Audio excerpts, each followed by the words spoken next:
Good morning. Guess what day it is? It's December 4th, 2024.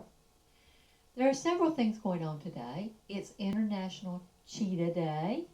It's National Sock Day. It's National Cookie Day. The earliest known cookies are thought to have originated in Persia in the 7th century AD. Persian bakers would bake small, round blobs of dough to test the temperature of their ovens before baking a cake.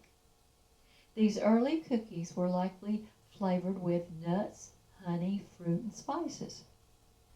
Cookies spread to Europe through the Muslim conquest of Spain. By the 14th century, cookies were common in European cities and were eaten by people of all social classes.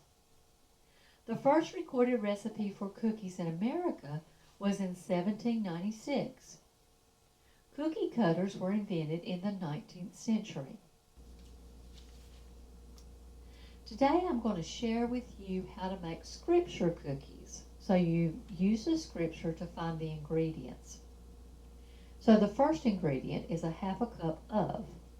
You read Psalm 55:21a. It says, "The words of his mouth were smoother than butter." So a half a cup of butter. Next comes a half a cup of. Read Psalm 119:103. "How sweet are your words to my taste, sweeter than honey to my mouth." So a half a cup of honey. One of the next ingredient, which is from Isaiah 10, verse 14a. "As one reaches into a nest, so my hand reached for the wealth of the nations. As people gathered abandoned eggs, so I gathered all the countries." So one egg. And then 2 teaspoons of, read Ephesians 5:2, "Walk in the way of love, just as Christ loved us and gave himself up for us, a fragrant offering, an acceptable sacrifice pleasing to God." So vanilla is a fragrance. So 2 teaspoons of vanilla. The next ingredient is 1 cup of Matthew 13:33. "The kingdom of heaven is like yeast that a woman took and mixed into about 60 pounds of flour." So 1 cup of flour. A half a teaspoon of Matthew 5:13a. "You are the salt of the earth." So a half a teaspoon of salt. A half a teaspoon of Galatians 5:9. "A little leaven leavens the whole lump." Now, baking soda is a type of leaven. So half a teaspoon of baking soda. And then 1 teaspoon of Proverbs 7:17. "I have perfumed my bed with myrrh, aloes, and cinnamon."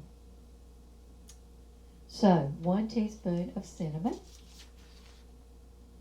And then 3/4 of a cup, and this one is optional, I guess, 3/4 of a cup of 1 Chronicles 12, verse 40b. "There were plentiful supplies of flour, fig cakes, raisin cakes, wine, olive oil, cattle, and sheep, for there was joy in Israel." So 3/4 of a cup of raisins. And then 2 cups of Matthew 4:7. "Other seed fell among thorns, which grew up and choked the plants, so that they did not bear grain." Oatmeal is a form of grain. So 2 cups of oatmeal. So, to recap, you're going to have a half a cup of butter, a half a cup of honey, 1 egg, 2 teaspoons of vanilla, 1 cup of flour, half a teaspoon of salt, half a teaspoon of baking soda, 1 teaspoon of cinnamon, 3/4 of a cup of raisins, and 2 cups of oatmeal. Preheat your oven to 350. Beat the butter, honey for 1 minute. Add the eggs and vanilla and beat on medium for another minute. In a separate bowl, mix the flour, oats, baking soda, salt, and cinnamon. Slowly add the dry ingredients to the wet. Stir in the raisins and drop by spoonfuls onto a cookie sheet and bake for 12 to 14 minutes. And enjoy your day of National Cookie Day.